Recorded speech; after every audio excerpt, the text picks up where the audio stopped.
Good afternoon. This is Akashvani and I am Naresh Mago with the midday news.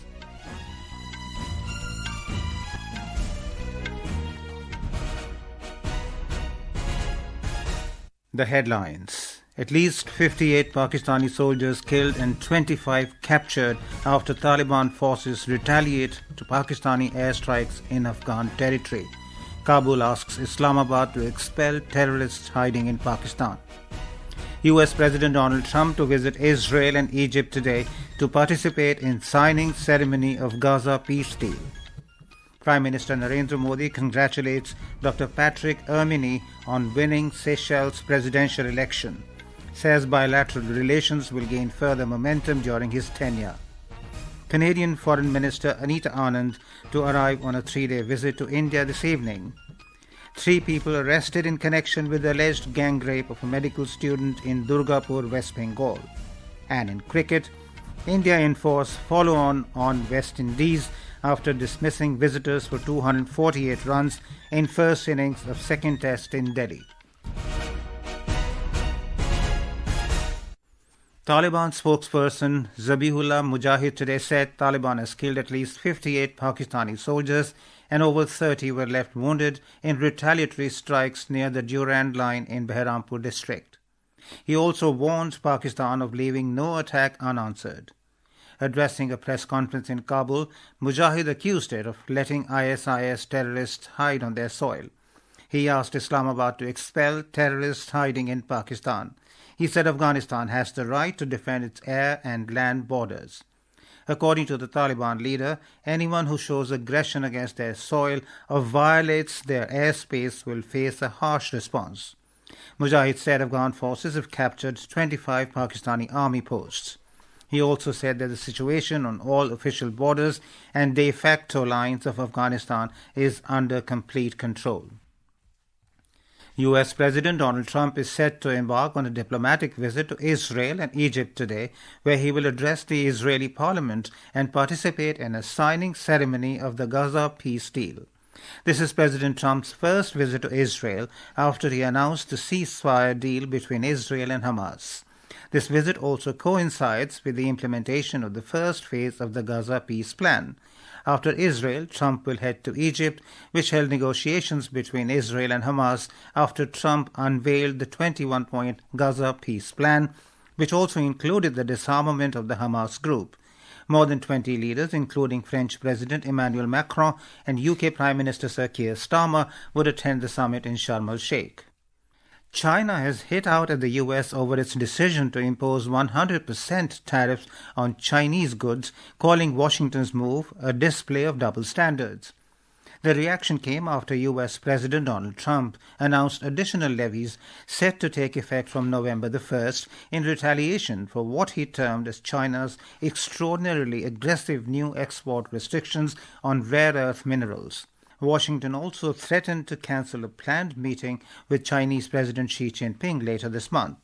In a statement, China's Ministry of Commerce said China released export control measures on rare earths and related items, which are normal actions taken by the Chinese government in accordance with laws and regulations. Prime Minister Narendra Modi extended his wishes to Dr Patrick Herminie on his victory in the presidential elections in Seychelles. In a social media post, the Prime Minister noted that the waters of the Indian Ocean are a shared heritage and nurture the aspirations and needs of the people of both nations. He expressed confidence that the time-tested and multifaceted relations between India and Seychelles will deepen and gain further momentum during Dr Herminie's tenure as president.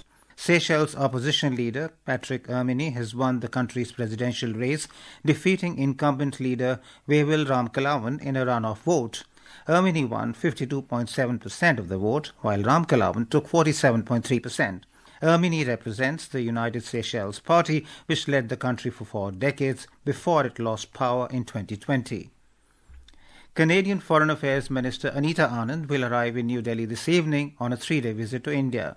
She will hold talks with External Affairs Minister Dr S. Jaishankar tomorrow and also meet Commerce and Industry Minister Piyush Goyal. The meetings come as both countries move toward establishing a framework for strategic cooperation on issues such as trade diversification, energy transformation and security. Ms. Anand will also travel to Mumbai, where she will meet with Canadian and Indian firms working to support investment, job creation, and economic opportunities in Canada and India.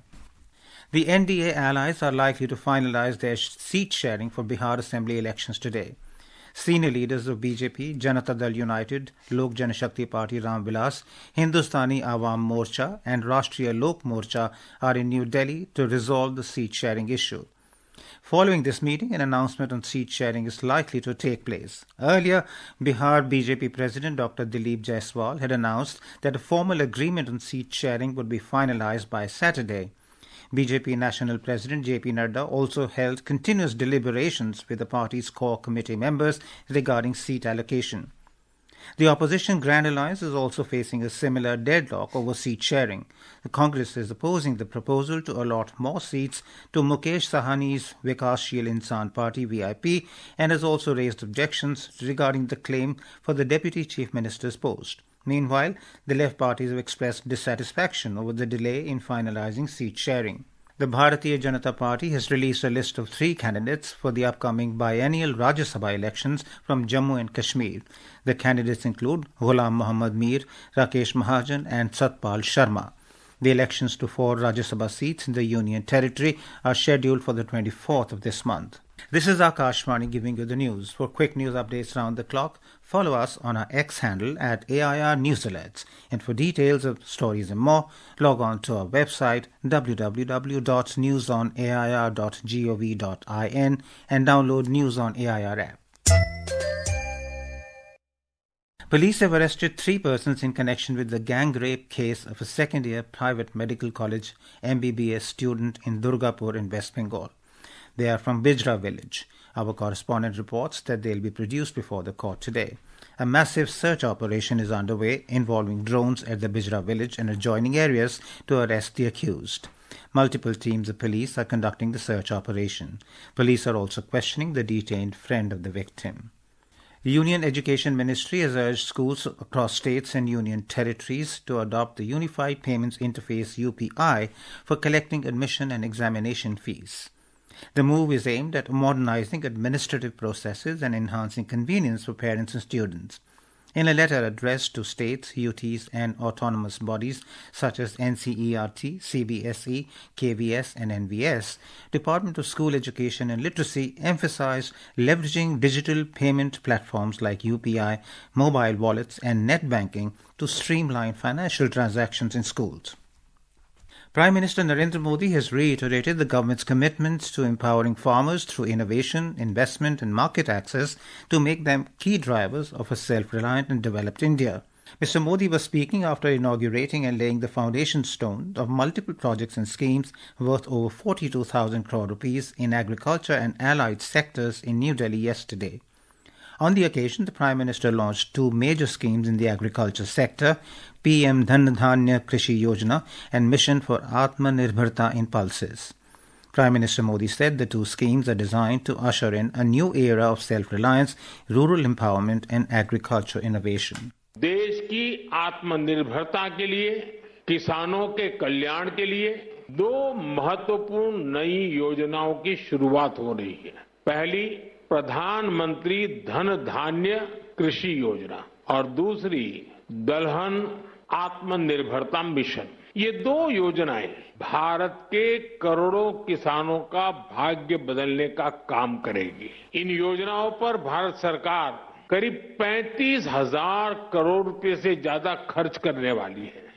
The GST Bachat Utsav announced by Prime Minister Narendra Modi and commenced on the 22nd of last month is benefiting the country as a whole. Today our correspondent brings a report on the GST reforms that will empower different industries of Uttar Pradesh.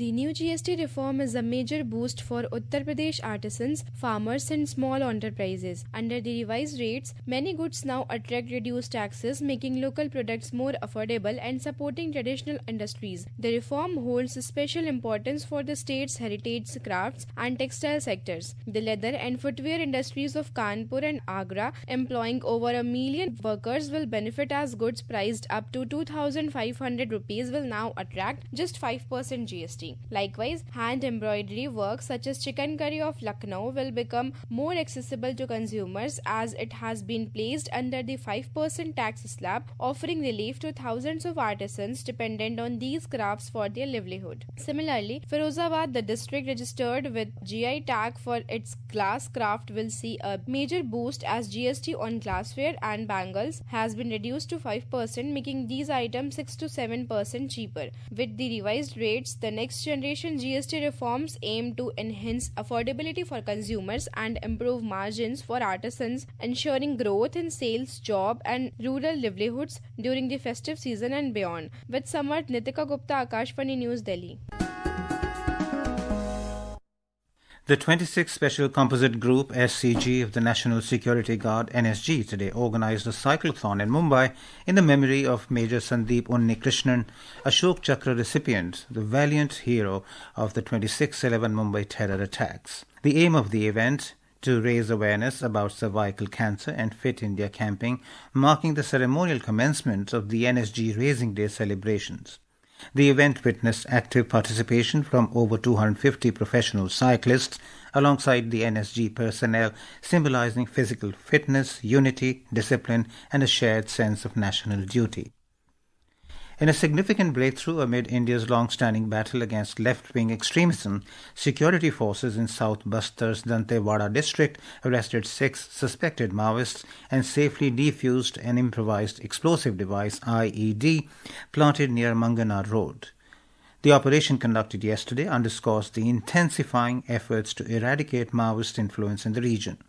Acting on intelligence about suspicious individuals near Mangana Road, a joint team comprising personnel from Barsur Police Station, District Reserve Guard, DRG, and Central Reserve Police Force launched a swift operation led by Deputy Superintendent of Police Jitendra Kumbhakar and Inspector Sanjay Ursa.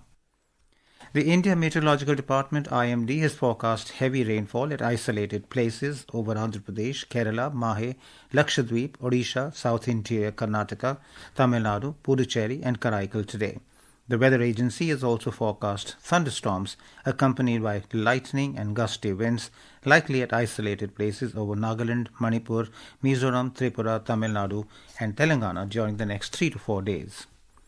Moving on to sports, in cricket, India have enforced a follow-on on West Indies after dismissing the visitors for 248 runs in their first innings on day 3 of the second test at the Arun Jaitley Stadium in New Delhi today. West Indies were trailing by 270 runs.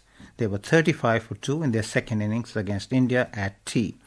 Kuldeep Yadav made a world record as he took 5 wickets in 15 test matches, while Ravindra Jadeja took 3 wickets and Mohammad Siraj and Jasprit Bumrah took 1 wicket each.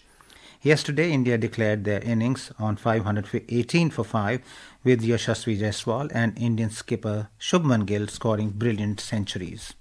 India will take on Australia in the ICC Women's ODI Cricket World Cup at ACA VDCA Cricket Stadium in Visakhapatnam today. The match will start at 3 p.m. Indian Standard Time.